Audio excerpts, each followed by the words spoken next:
মহালয়ার জাস্ট আগের শনিবার গড়িয়াহাটে গিয়ে বেশ ফাঁকা ফাঁকা লাগলো। এই সময় সাধারণত উপচে পড়া ভিড়ে হাঁটা দায় হয়। বাঙালির প্রিয় এই গড়িয়াহাট মার্কেটের নানান দোকান যেমন আছে, তেমনি ফুডের স্টলেও আছে রীতিমতো পছন্দসই নানান জিনিসপত্র।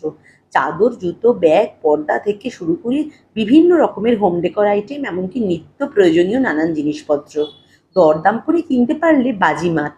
সেদিন মেয়ে আর আমি গিয়েছিলাম কিছু দরকারি কেনাকাটা সারতে। গড়িয়াহাট থেকে অল্প এগিয়ে গোলপার্ক বন্ধন ব্যাংকের পাশে খোয়াই থেকে কিনলাম রূপোর গয়নার সাথে তামার ওপর সোনার জল করা কিছু গয়না। গিফটিং পারপাসেও এটা একটা দারুণ অপশন। পারফেক্ট কোয়ালিটি আর পকেট ফ্রেন্ডলি। আমি ওদের অনলাইন বায়ার ছিলাম অনেক দিন, তাই প্রথমবার শপে গিয়ে ভীষণ ভালো লাগায় সবাইকে জানাতে ইচ্ছে হলো। এছাড়াও আছে শাড়ি আর ড্রেসের বুটিক কালেকশন। কোনো প্রমোশনাল ভিডিও নয়, আমার নিজের ভালো লাগাটা জাস্ট শেয়ার করলাম।